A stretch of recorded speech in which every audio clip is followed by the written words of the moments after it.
तर आता सरकार म्हणतंय आरक्षण आहे तुम्हाला, मग परत का सेट पाहिजे असेल? ते आरक्षण आमचं टिकणारच नाही ना. आम्हाला टिकणारं आरक्षण द्या, आम्ही आज बीज निघायला तयार आहोत. त्यासाठी आहे आम्हाला. त्यांनी 50% अट आहे आपल्या आरक्षणासाठी. 50% आता किती 62% झाले. मग 50% मध्ये जर आरक्षण दिलं आम्हाला, तर आज आम्हाला इथवर येण्याची गरजच पडली नसती ना. हे विषय आहे. ते काय म्हणतात ते ऐकू आपण आधी.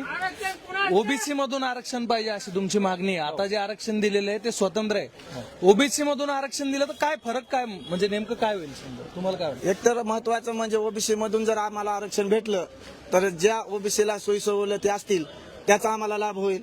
आमची तर पिढी गेली, मी स्वतः ग्रॅज्युएट आहे. आमची पिढी गेली, आमची गेली तर गेली. आमच्या भविष्यात आमच्या लेकरा बाळाची तर सुख सुविधा व्हावी. कशातून केलं ग्रॅज्युएशन तुम्ही? MA जॉग्राफी मधून केलेला मी. मग नंतर नोकरी नाही भेटली.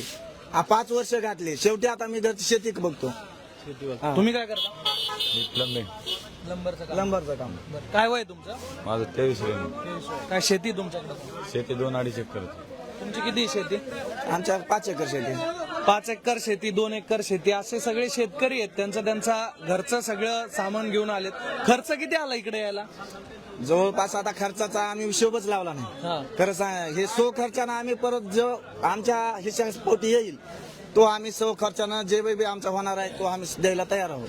आता हे कपडे वगैरे सगळे याच्यात आणलंय. हो, सर्व काही घेऊन आलो. सर्व हँड्रेल असेल, टावेल असेल, जे आपल्याला जे लागणार आहे, आंघोळ जेवढं साहित्य ज्या परपंचात लागते तेवढं आम्ही साहित्य घेऊन आलेलो आहे. आमचे मराठा बांधव नंतर 15 दिवसाचं संपल्यानंतर पाठीमागून आणखी 15 दिवसाचं साहित्य घेऊन येणार आहे. पण इथं तयारी थांबणार हो. आरक्षण तसेच आरक्षण भेटल्याशिवाय जोपर्यंत पाटील उठत नाहीत तोपर्यंत आम्ही सुद्धा इथून उठणार नाही. तर आता हे पाऊस चाललाय. आता तुम्ही, मला वाटतं बरेच जण मुंबईत पहिल्यांदा आले असणार आहे. पहिल्यांदा आलो. मी अशा पावसात थांबणार लोक? हो, थांबणार. 100% थांबणार. आमचा दैवतच थांबत आहे. आम्ही शेतकऱ्याची पोरं, आम्हाला पावसाचं काहीच वाटणार नाही.